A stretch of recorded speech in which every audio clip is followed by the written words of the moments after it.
Hello मित्रों, तो लीजिए एक और स्टोरी आपके लिए। ये कहानी है जरा हटकर, जहां प्यार मोहब्बत रोमांस तो होगा ही, साथ ही एक्शन ड्रामा और सस्पेंस भी। तो सुनते रहिए और चैनल को सब्सक्राइब जरूर कीजिए।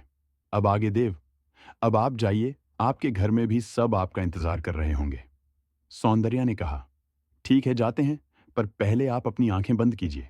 देव बोला, आंखें बंद क्यों? सौंदर्या बोली, कीजिए तो। देव बोलो तो। सौंदर्या ने आंखें बंद की। अगले ही पल देव के होंठ उसके लबों पर थे। सौंदर्या मुस्कुरा उठी। देव ने कुछ पल उसे प्यार से चूमा और फिर छोड़ दिया। कुछ पल बाद सौंदर्या ने आंखें खोली तो देखा देव जा चुका था। ये तो खुशबू की तरह आता है और हवा की तरह गायब हो जाता है। कुछ भी हो मेरा देव, सबसे अच्छा है, सबसे प्यारा। आई लव यू देव। सौंदर्या खुद से ही बोली और फिर बिस्तर से उठकर बाथरूम की तरफ चल दी। समर उस दिन तो वहां से चला गया, पर उसकी नजर हर समय अब सौंदर्या पर ही थी। वह सौंदर्या के सौंदर्य के लिए दीवाना हो गया था और उसे पाने की चाहत रखता था। पर वह जानता था कि देव के होते हुए ऐसा हो नहीं सकता। पर फिर भी उसका दिल काबू में नहीं था और वह अक्सर सौंदर्या के आसपास घूमता था और उसे दूर से ही देखता था। सौंदर्या को इसका कोई एहसास नहीं था, इसलिए उसने दोबारा देव से कभी नहीं कहा। देव उससे मिलने अक्सर ही आता रहता था। सौंदर्या के अभी एग्जाम चल रहे थे, इसीलिए वह अभी देव के साथ उसके कुनबे में जाकर रहने के लिए तैयार नहीं थी। तो देव ने भी कोई जबरदस्ती नहीं की। समर अंदर ही अंदर देव के खिलाफ साजिश रच रहा था और उसने पूरी तैयारी कर ली थी महाराज और देव को खत्म करने की। बस अब वह अपने मकसद में जल्द से जल्द आगे बढ़ना चाहता था। बहुत जल्द ही वह न सिर्फ देव का साम्राज्य बल्कि देव की सौंदर्या को पाना भी था।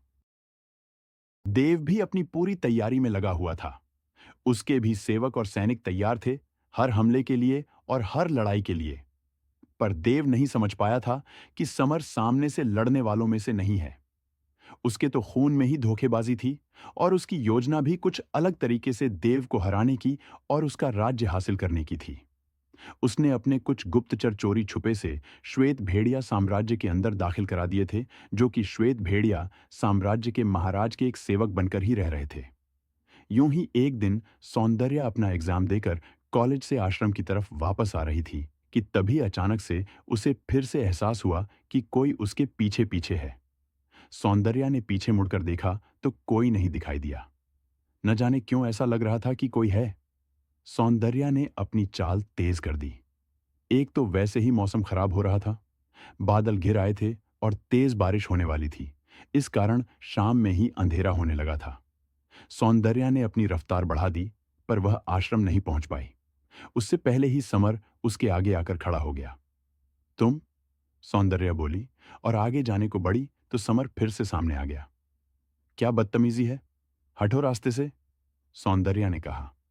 नहीं, आज तुमको लेकर जाऊंगा, समर बोला। तभी बारिश शुरू हो गई। हटो, मैंने कहा ना, मैं देव को चाहती हूं, सौंदर्या बोली। भूल जाओ उसे, समर बोला और सौंदर्या को जबरदस्ती पकड़कर जंगल में चला गया। उसकी पकड़ के आगे सौंदर्या की कोई ताकत नहीं थी। वह बहुत दुखी होकर रोने लगी। प्लीज मुझे जाने दो, छोड़ो, मुझे इस तरीके से जबरदस्ती नहीं कर सकते तुम, सौंदर्या बोली। पर समर पर कोई असर न हुआ। तुम गलत कर रहे हो, देव छोड़ेंगे नहीं तुम्हें, सौंदर्या ने कहा। कुछ नहीं कर पाएगा वह, कभी भी नहीं कर पाएगा, समझी तुम। देव सौंदर्या को लेकर जंगल की तरफ बढ़ने लगा। सौंदर्या को कुछ समझ नहीं आ रहा था। उसका दिल घबरा रहा था। अचानक उसे देव की कही बातें याद आ गईं कि जब भी दिल से पुकारोगी तुम्हारी आवाज मुझ तक पहुंच जाएगी। और सौंदर्या ने आंख बंद करके उसे याद करना शुरू कर दिया। प्लीज देव आ जाओ, कहां हो तुम, आ जाओ, बचाओ मुझे देव। देखो, यह तुम्हारा भाई क्या कर रहा है, प्लीज जल्दी आ जाओ, इससे पहले कि देर हो जाए, सौंदर्या ने देव को पुकारा। समर जंगल में आ चुका था। भयंकर बारिश हो रही थी। इस तेज बारिश को चीरता हुआ समर सौंदर्या को अपनी पीठ पर लादे जंगल में दौड़ता चला जा रहा था। आगे जाकर उसने एक खंडहर में सौंदर्या को छोड़ दिया। सौंदर्या भीगी हुई डरी सहमी सी एक कोने में सिमट गई। उसका शरीर डर और ठंड से कांप गया। प्लीज मुझे जाने दो, जाने दो, मैंने तुम्हारा क्या बिगाड़ा है, इस तरीके से जबरदस्ती करना गलत बात है, सौंदर्या बोली। समर तुरंत ही इंसान के रूप में आ गया। मैं भी तो तुमसे जबरदस्ती नहीं करना चाहता। मैंने प्यार से तुम्हें समझाया, पर तुम नहीं सुनना चाहती, नहीं समझना चाहती है, तो मजबूर हो गया हूं मैं। समर गुस्से से बोला। प्लीज जाने दो। सौंदर्या बोली। मैं उस देव को कोई खुशी महसूस नहीं होने दूंगा, ना ही उसे राजा बनने दूंगा, और ना ही उसे कभी प्यार नसीब होगा। जिस चीज पर उसकी नजर होगी, उसे मैं उससे छीन लूंगा, फिर चाहे श्वेत भेड़िया साम्राज्य का सिंहासन हो या तुम। समर बोला और सौंदर्या की तरफ बढ़ गया। उसने सौंदर्या के कंधे पर हाथ रख उसके कपड़े को खींचा ही था कि तभी एक झटके से देव ने आकर उसके चेहरे पर जोरदार वार कर दिया। देव का वार इतना तेज था कि समर कुछ कदम पीछे हट गया। सामने देव को देख सौंदर्या की जान में जान आई और वह दौड़कर देव के गले लग गई। उसके कंपन न देव को गुस्सा दिला दिया। देखो ना देव, यह मुझे जबरदस्ती यहां ले आया और कोई बात सुनना ही नहीं चाहता। ऐसा कैसे हो सकता है देव? मैं सिर्फ आपको चाहती हूं, सिर्फ आपको प्यार करती हूं, पर यह मानने को तैयार नहीं है। सौंदर्या ने दुखी होकर देव से लिपट के कहा। डरो मत, जब तक मेरे शरीर में जान है, यह तुम्हें हाथ भी नहीं लगा सकता। देव ने कहा तो समर के चेहरे पर शैतानी हंसी आई। एक सामान्य मानवी के लिए श्वेत भेड़िया साम्राज्य के युवराज का यह दीवानापन कुछ ठीक नहीं है। समर बोला। ये हमारी भावी महारानी है। देव बोला। छोड़ दो इसे देव, मेरे लिए भूल जाओ, तुम्हें तुम्हारी जिंदगी बख्श दूंगा। समर बोला। भले मेरी जान चली जाए, पर मेरे रहते मेरी सौंदर्या को तुम छू भी नहीं सकते, और यह भले सिर्फ एक सामान्य मानवी है, पर हमारी जान है। और देव की जान इतनी तो सस्ती नहीं कि कोई भी ले सके। देव ने कहा। बहुत अभिमान है ना तुम्हें अपनी ताकत पर और अपने प्यार पर। जब तुमको ही खत्म कर दूंगा, तो कहां की ताकत और तुम्हारे ना रहते यह मेरी होगी। समर ने कहा। देख लेते हैं, देव बोला, और उसी के साथ दोनों की जबरदस्त तरीके की लड़ाई शुरू हो गई। देव, मैंने कहा ना, यह दुश्मनी और लड़ाई इतनी आसानी से खत्म नहीं होगी। मैं तुम्हें हरा कर रहूंगा, चाहे फिर वह जंग सत्ता की हो या जिंदगी की। समर ने गुस्से से देव पर वार करके कहा। तुम्हें जो करना है वह तुम करो, पर मैं तुम्हें इस तरीके से नहीं जीतने दूंगा। और सौंदर्या की तरफ तो देखना भी मत, वह हमारी है, सिर्फ हमारी। देव पलट वार करके बोला। और तुम्हारी हर चीज को तुमसे छीनना ही है मेरा मकसद है, समर ने कहा, और उसी के साथ देव पर जोरदार वार किया। पर देव सचेत था। समर के वार तीव्र थे, पर देव भी तैयार था। सौंदर्या घबराई सी देख रही थी। कुछ देर तक दोनों लड़ते रहे, पर देव के आगे बाहुबल में समर टिक नहीं पा रहा था। समर को जब समझ आया कि वह देव को ऐसे नहीं हरा सकता, और धीरे धीरे जब हारने लगा, तो वहां से भाग खड़ा हुआ। देव ने गहरी सांस ली और सौंदर्या को देखा, जो कि कोने में खड़ी ठंड और डर से कांप रही थी। देव ने सौंदर्या के कंधे पर हाथ रखा और उसे अपने सीने से लगा लिया। सौंदर्या बारिश में लगातार भीगने के कारण ठंड से कांप रही थी, और उसके होंठ एकदम नीले हो रहे थे। देव ने उसे वहीं एक टीले पर बिठाया और सूखी घास वहां बिछा दी, पर वो अब भी कांप रही थी। देव उसके हाथ पैर झगड़े पर उसके शरीर का तापमान धीरे धीरे गिरता जा रहा था। उसके ठंडे होते शरीर को देख देव परेशान हो गया। बाहर अब भी तेज बारिश थी। देव सौंदर्या को लेकर वहां से नहीं निकल सकता था, तो उसने एक नजर सौंदर्या को देखा और उसके चेहरे को अपनी हथेलियों के बीच में ले लिया। सौंदर्या, हिम्मत रखिए, आपको कुछ नहीं होगा, देव बोला। मैं नहीं बचूंगी देव, मेरा शरीर अकड़ रहा है। सौंदर्या बोली। आपको कुछ नहीं होगा, हम हैं ना यहाँ। अभी तो आपको हमारे साथ बहुत जीना है। हम आपको अपनी महारानी बनाएंगे, और फिर आप हमारे बच्चों को जन्म देंगी। देव उसके हाथ रगड़ते हुए बोल रहा था। मैं चाहती हूं देव, मेरी भी यही ख्वाहिश है, सौंदर्या बोली। पर अब उसकी हिम्मत जवाब दे रही थी और बेहोशी उस पर हावी। सौंदर्या, हम पर विश्वास है ना? देव ने उसे बाहों में कसकर कहा। हाँ, मुझे बचा लो देव, अभी मैं मरना नहीं चाहती, मुझे जीना है आपके साथ, सौंदर्या ने कांपती आवाज में कहा। हम कसम खाते हैं चंद्रदेव की, कि हम सदा सिर्फ और सिर्फ आपको चाहेंगे, सिर्फ और सिर्फ आपके होकर रहेंगे। हमारे जीवन, हमारे शरीर और आत्मा पर सिर्फ आपका अधिकार होगा। हमारे जीवन में आपके अलावा और कोई कभी नहीं आएगा, देव बोला। मुझे विश्वास है देव, सिर्फ आप पर विश्वास है, सौंदर्या बोली। हम पर विश्वास रखिएगा सौंदर्या। हम आपको कभी नहीं धोखा देंगे और ना ही छोड़ेंगे। पर आज आपका जीवन बचाने के लिए हमें आपके करीब आना होगा। आपको हमारे शरीर के ताप की आवश्यकता है, देव ने कहा और सौंदर्य को अपने सीने से लगा लिया। सौंदर्या की आंखों से आंसू बह चले तो देव ने उन पर अपने होंठ रख दिए। सौंदर्या ने आंखें बंद कर लीं और अपना जिस्म देव के सुपुर्द कर दिया। देव ने उसके कसकर खुद की बाहों में समेट लिया और सौंदर्या की पकड़ भी उस पर कस गई। कुछ एक दूसरे की नजदीकी का असर और कुछ सौंदर्या को बचाने का उद्देश्य। देव और सौंदर्या उस तूफानी बरसात भरी रात में पूरी तरीके से एक हो गए। देव का प्रेम भरा स्पर्श सौंदर्या को पूरी तरह पिघला गया। देव के जिस्म की गर्मी से सौंदर्या के शरीर का ताप नॉर्मल हो गया और वह बेसुध होकर देव की बाहों में सो गई। देव उसे बाहों के घेरे में ले वहीं सूखी घास पर लेटा सुबह होने और बरसात रुकने का इंतजार करने लगा। हमें सौंदर्या को अब यूं नहीं छोड़ना चाहिए। हम उन्हें अपने साथ ले जाएंगे। अब कोई भी खतरा हम उन तक नहीं पहुंचने देंगे। देव सोच रहा था, ये तुमने ठीक नहीं किया समर। हमसे लड़ते जितना लड़ना था, पर सौंदर्या को इन सब के बीच में लाकर आपने गलत किया, बहुत गलत। इसके लिए अब आपको क्षमा नहीं दंड मिलेगा। देव सोच रहा था।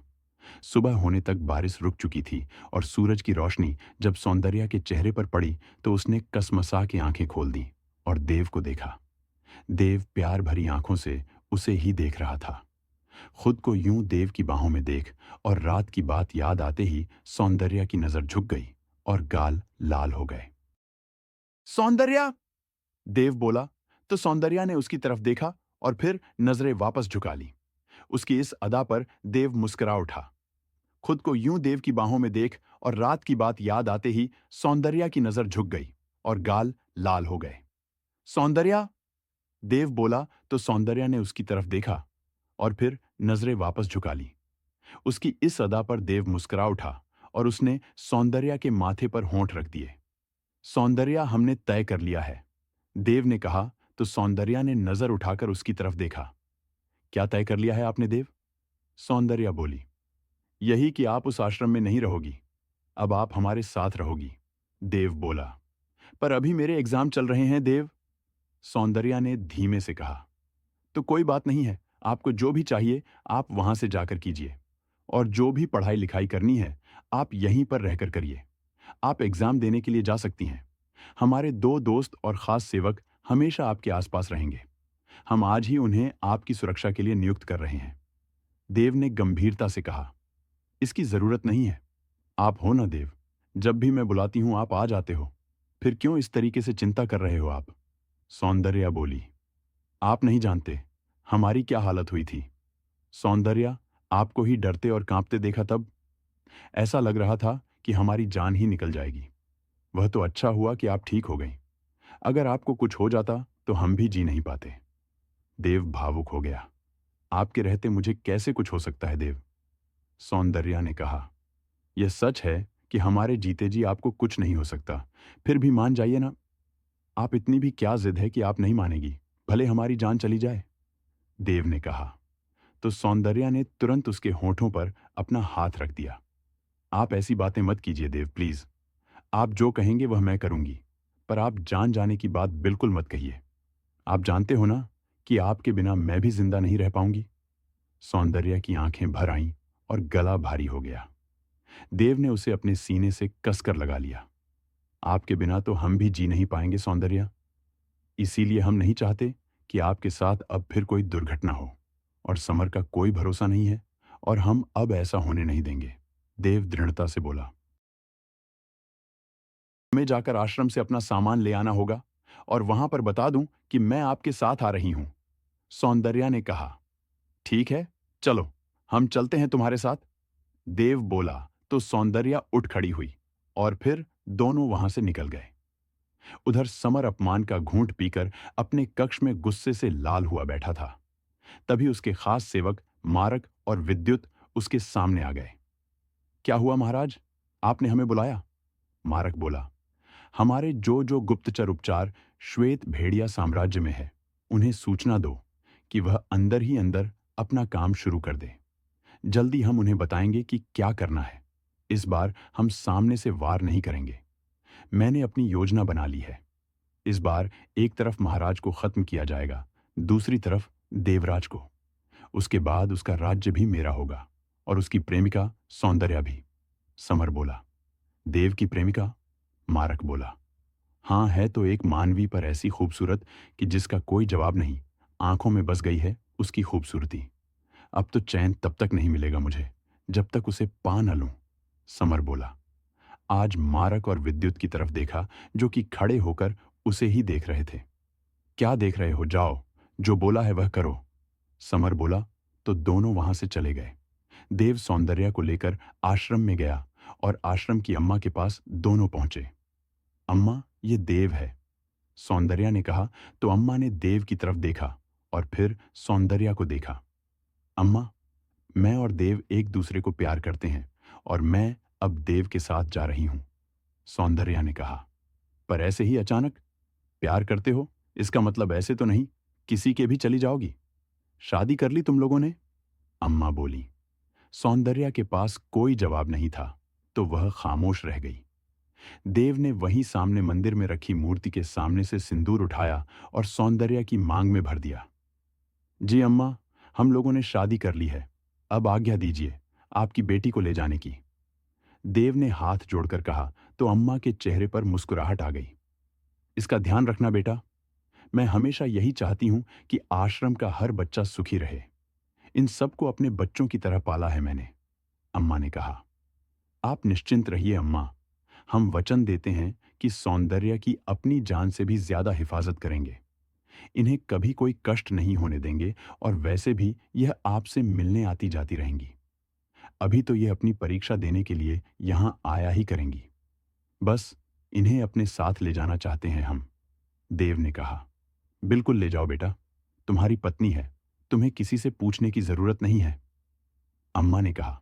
तो फिर सौंदर्या ने अंदर जाकर अपना जरूरी सामान पैक किया और अपनी किताबें भी एक बैग में रख ली और देव के साथ निकल गई। देव और सौंदर्या जंगल में उस दीवाल के पास आए। देव ने सौंदर्या की तरफ देखा और उसका हाथ थाम लिया। उसके बाद अपना दूसरा हाथ उसके सिर पर रखा। सौंदर्या ने देव की तरफ देखा। देव ने आंखें बंद करके मन ही मन कोई मंत्र पढ़ा और फिर आंखें खोल दी। इस दीवार को पार करने की क्षमता केवल हम मानव भेड़ियों में है, पर आज से हमने यह ताकत और आपको भी दे दी। अब आप जब चाहे इससे आर पार जा सकती हैं महारानी सौंदर्या, देव बोला। तो सौंदर्या ने उसकी तरफ देखा। हमारे कुनबे, हमारे साम्राज्य, हमारे परिवार और जिंदगी में आपका स्वागत है श्वेत भेड़िया राज्य की महारानी सौंदर्या, देव बोला। और फिर सौंदर्या का हाथ थाम उस दीवार के पार निकल गया। तो मित्रों, अगला पार्ट जल्दी ही